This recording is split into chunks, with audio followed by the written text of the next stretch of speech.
Saludos. Sean bienvenidos a La Casa del Terror. El día de hoy tenemos una historia que nos obliga a cuestionar la solidez de la realidad que pisamos. A veces, creemos que el peligro en el camino son los baches, la velocidad o el cansancio, pero la experiencia que están por escuchar nos demuestra que existen tramos de asfalto que no pertenecen del todo a nuestro mundo. Es el testimonio de un hombre racional, un hombre de números y lógica, que tras un viaje rutinario a Cuernavaca, descubrió que hay fronteras invisibles que es mejor no cruzar. Soy Anubis. Y esto es La Carretera. Nunca he sido un hombre supersticioso. No lo digo por orgullo, ni por esa arrogancia de quien se cree más listo que los demás. Lo digo como un hecho contundente, como quien dice que el cielo es azul o que el metal es frío. Tengo 55 años y mi vida ha sido una línea recta, sin curvas esotéricas. Crecí con lo básico del catecismo, lo que nos tocaba a casi todos en esa época: rezar mecánicamente antes de dormir, ir a misa los domingos de la mano de mi madre y persignarse al pasar frente a una iglesia, más por costumbre que por fe, nada más. Nunca me interesaron las historias de aparecidos, nunca gasté un peso en limpias, ni creí en la brujería, ni perdí el tiempo mirando sombras en los rincones. Siempre fui un hombre de lógica, de números que cuadran y de manos que trabajan. Soy dueño de un taller de costura cerca de Iztacalco. No es un imperio, es un local sencillo, de techos altos y aroma a aceite de máquina y tela recién cortada. Tengo mis máquinas industriales, 2 empleados que son como de la familia y pedidos que, afortunadamente, no faltan. Mi cliente principal es una empresa en Cuernavaca para la que maquilo uniformes y ropa de trabajo por volumen. Es una relación de años, de esas que exigen que, cada cierto tiempo, yo tenga que bajar hasta allá para acordar precios, revisar muestras o, lo más importante, cobrar. Y ahí, en ese trayecto que he hecho cientos de veces, es donde todo empezó a desmoronarse. Llevaban semanas quedándome mal con los pagos. No era una fortuna, pero en un negocio como el mío, donde el flujo de caja es el oxígeno, el retraso ya empezaba a asfixiarme. Promesas vacías, fechas que se movían en el calendario, pretextos burocráticos. Hasta que un martes, finalmente, recibí la llamada. Me dijeron que ya tenían el dinero completo, que pasara por el cheque antes del mediodía. Normalmente, para ahorrarme unos pesos, siempre me iba por la carretera federal.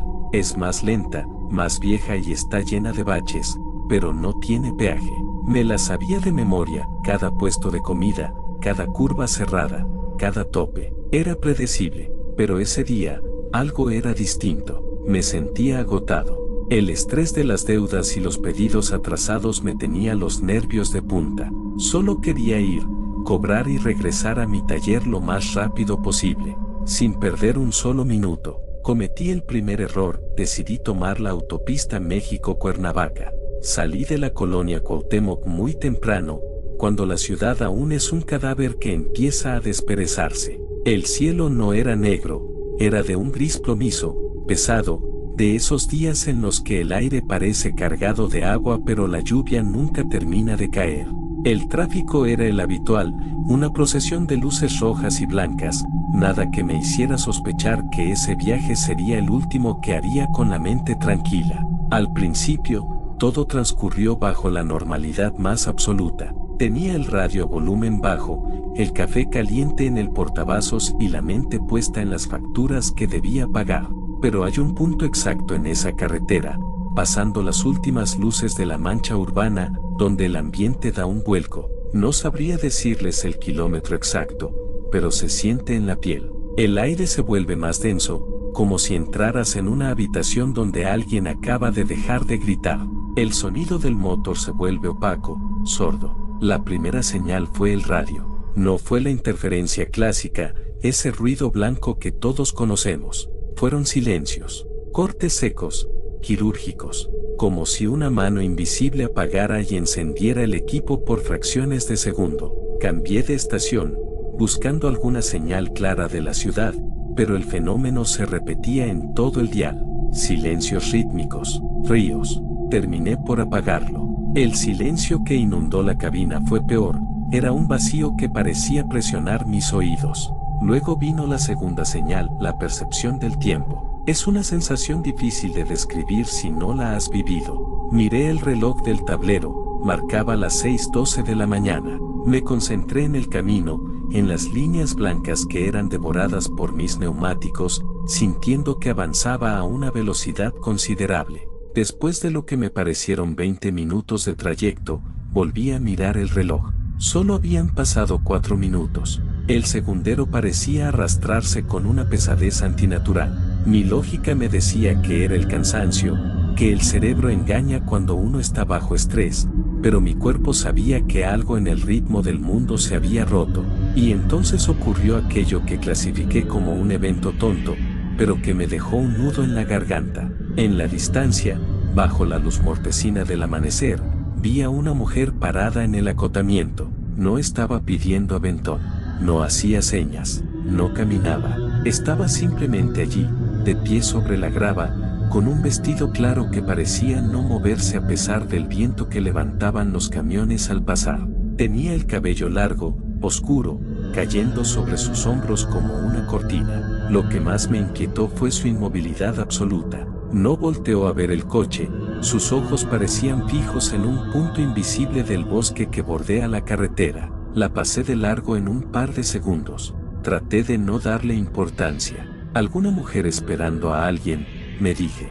Pero 3 kilómetros adelante, mis dedos se apretaron contra el volante hasta que los nudillos se pusieron blancos. Allí estaba ella, de nuevo. El mismo vestido claro, la misma postura rígida, el mismo cabello cubriéndole parte del rostro. Era imposible. No había forma física de que ella me hubiera rebasado, no en una autopista de alta velocidad y sin ningún vehículo a la vista. Sentí un escalofrío que me recorrió la columna, pero mi mente racional se aferró a la última explicación lógica. Debía ser otra persona, alguien con ropa parecida, una coincidencia estadística. Sin embargo, la carretera empezó a poblarse de esas coincidencias. Vi a un hombre de pie junto a una curva, dándome la espalda. Estaba perfectamente quieto, mirando hacia la maleza. Luego vi a otro, metros más adelante, y a otro más cerca de un puente peatonal. Personas solas, separadas por distancias exactas, como si hubieran sido colocadas allí por una mano meticulosa. No pedían ayuda, no se movían. No eran los rostros habituales que uno ve en las carreteras, no eran vendedores, ni mecánicos, ni viajeros. Parecían estatuas de carne y hueso esperando una orden que no llegaba. Ahí fue cuando la incomodidad dejó de ser un presentimiento para convertirse en una reacción física. Mis manos empezaron a sudar, humedeciendo el cuero del volante. Noté que tenía la mandíbula tan apretada que me dolían los molares. Mi respiración se volvió corta, superficial, como si el aire dentro del coche se estuviera agotando. No era miedo todavía, era esa alarma primitiva que se enciende cuando el cerebro detecta que el depredador está cerca, aunque los ojos aún no puedan verlo. Entonces, la carretera me lanzó el primer desafío directo. Un perro negro, de pelaje hirsuto y costillas marcadas, salió del monte, pero no cruzó corriendo como lo haría cualquier animal asustado por el rugido de un motor. Caminó, lento, con una calma que resultaba obscena. Tuve que frenar a fondo. El chirrido de las llantas rompió el silencio sepulcral del lugar.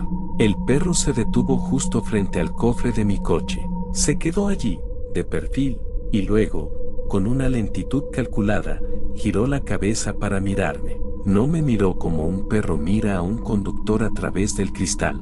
Me miró a los ojos. Fue una mirada cargada de una conciencia pesada, antigua. No había agresividad en su gesto, ni miedo, solo una observación fría, como si estuviera comprobando que yo era quien debía estar allí. Me quedé petrificado. El motor del coche roncaba suavemente, pero en mi pecho el corazón golpeaba como un animal enjaulado. El perro, tras sostener la mirada por lo que me parecieron siglos, volvió a girar la cabeza y terminó de cruzar hacia el monte con una parsimonia que me heló la sangre. Se perdió entre los árboles sin una sola prisa. Me quedé ahí unos segundos, con el pie hundido en el freno, las manos temblando y el sudor frío bajando por mi nuca.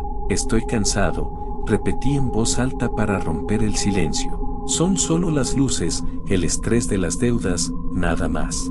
Pero al reanudar la marcha, el mundo ya no era el mismo. Iba tenso, hipervigilante. Mis ojos saltaban del retrovisor al acotamiento, de los espejos laterales al asfalto. Y entonces empezaron las sombras. No eran figuras humanas claras como las de antes, eran manchas, gourens de oscuridad que parecían moverse entre los troncos de los pinos. Lo peor es que no estaban ahí cuando las miraba de frente. Aparecían solo de reojo, en la periferia de mi visión, como si mi cerebro no alcanzara a procesar su forma real. Eran movimientos rápidos, fluidos, que se ocultaban justo cuando intentaba enfocarlos. Y de pronto, la cuarta señal me golpeó, la carretera empezó a sentirse repetitiva. Entré en un tramo de curvas cerradas que juraría ya haber pasado 3 veces. Reconocí un señalamiento de velocidad grafiteado, un árbol partido por la mitad, una mancha de aceite en el pavimento, y 5 minutos después, volví a ver ese mismo árbol, esa misma mancha, ese mismo cartel. Era como si el espacio se hubiera doblado sobre sí mismo. Avanzaba a 80 kilómetros por hora, el motor respondía, el velocímetro marcaba progreso, pero el paisaje se negaba a cambiar. Sentí que estaba atrapado en una cinta de Mobius, un bucle infinito de asfalto gris y niebla baja. Fue entonces cuando vi al hombre. No estaba en la orilla, estaba en medio de mi carril, directamente frente a mí. Era una figura delgada, vestida con ropa oscura que parecía absorber la poca luz del día. Estaba de pie, rígido, dándome la cara. Frené de golpe. El coche patinó.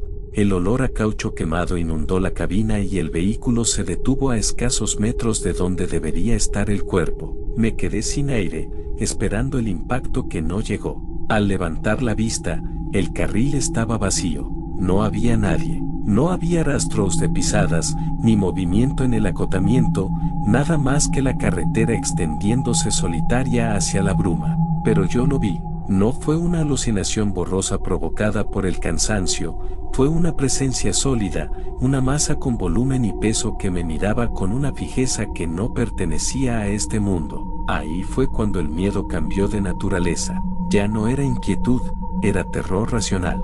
El terror de saber que mi mente estaba fallando o, peor aún, que el mundo exterior había dejado de seguir las reglas que yo conocía. Llegué a Cuernavaca en un estado deplorable. Tenía las sienes pulsando de dolor, la vista nublada y una desorientación que me hacía sentir como si caminara bajo el agua. Cobré el cheque, firmé los recibos sin leerlos y evité cualquier contacto visual con la secretaria. No quería hablar. Tenía miedo de que, al abrir la boca, lo que saliera no fueran palabras, sino el eco de ese silencio que me había perseguido en la autopista. Salí de las oficinas de Cuernavaca con el cheque en la bolsa, pero sin la menor sensación de victoria. El sol, que debería estar en su punto más alto, se sentía pálido, filtrado por una capa de nubes que no terminaba de romperse. Subí al coche y me quedé un momento con las manos sobre el volante, respirando hondo. Ya pasó, me mentí. Es el camino de regreso. Es de día,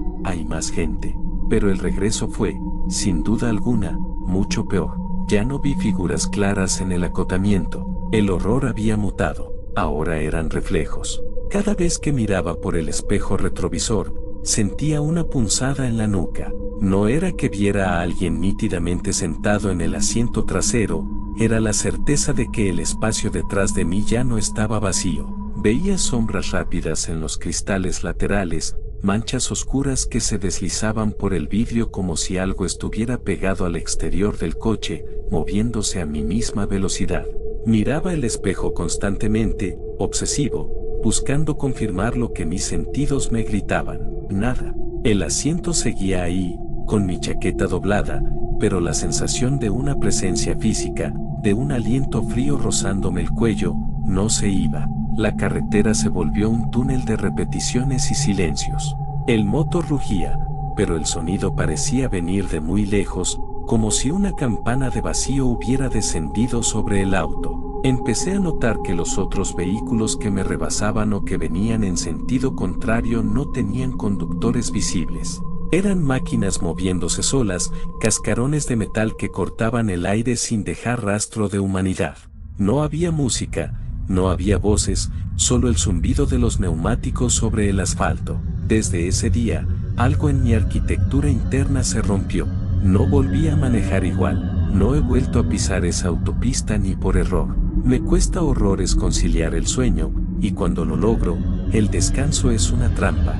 Despierto empapado en sudor, con las manos haciendo el gesto de sujetar un volante, con los pies buscando un freno que no existe. Sueño con esas curvas infinitas que se muerden la cola. Sueño con la gente parada en el acotamiento, con sus vestidos claros y sus espaldas rígidas. Sueño con el perro, con esa mirada consciente que me juzgaba desde el asfalto. Pero lo peor no son los sueños. Lo peor es lo que me pasa ahora, aquí mismo, en la ciudad. A veces, mientras camino por Iztacalco o espero en un semáforo, veo personas quietas, paradas en las banquetas, en las esquinas, bajo los puentes peatonales. No están haciendo nada, no miran el celular, no esperan el transporte, no conversan.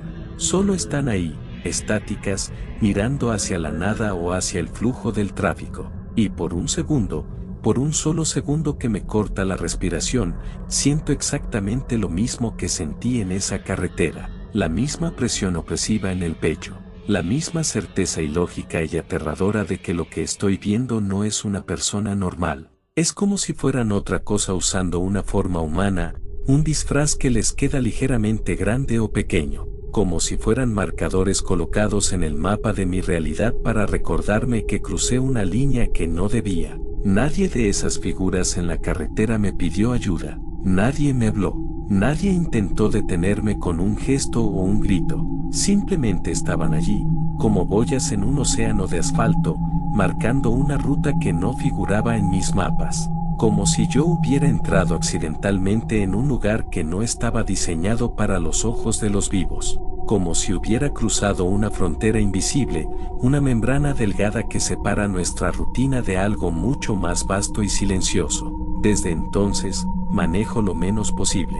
Evito las distancias largas, los trayectos nocturnos, las carreteras que se pierden en el horizonte. Y aunque sigo diciendo que no creo en fantasmas, que no creo en demonios y que las limpias son estafas para gente desesperada, hay una idea que se ha quedado incrustada en mi cerebro como una astilla que no deja de doler.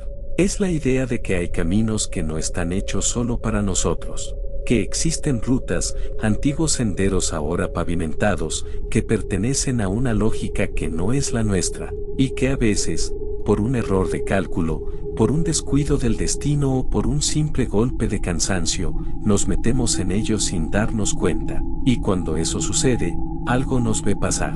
No es que nos sigan con la intención de hacernos daño, al menos no de la forma en que lo entendemos. No nos atacan con garras ni nos persiguen con gritos. Solo nos observan. Nos registran como un intruso que camina por una propiedad privada. Y esa mirada, esa observación fría y desapasionada de lo que sea que habita en esos márgenes, se queda dentro de uno. Se te mete en la sangre, se aloja en la base del cráneo y ya no te abandona.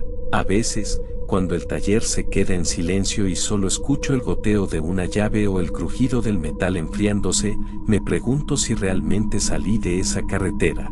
Si el hombre que llegó a Cuernavaca, el que regresó a Iztacalco y el que ahora les cuenta esto, es el mismo que salió de la colonia Cuauhtémoc esa madrugada gris. O si, tal vez, una parte de mí se quedó allá, detenida en el acotamiento, vestida con ropa oscura, esperando inmóvil a que otro conductor distraído pase frente a mí, porque ahora lo sé. Sé que el mundo es mucho más grande y extraño de lo que mis números y mi lógica me permitían ver.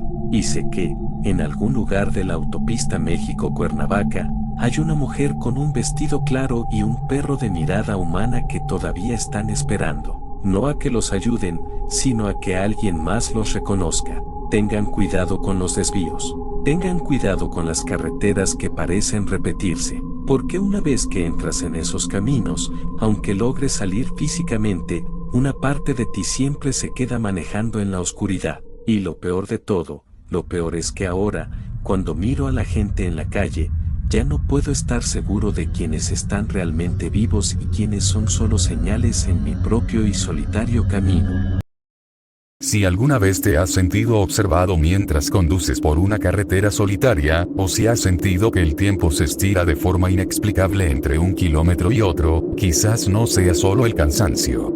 A veces, la lógica es lo único que nos mantiene a salvo de una realidad que no estamos listos para comprender. Dime en los comentarios, ¿alguna vez has visto a alguien en el acotamiento que simplemente no debería estar ahí? Los estaré leyendo con la luz encendida. No olvides suscribirte y activar la campana para no perderte nuestro próximo trayecto hacia lo desconocido.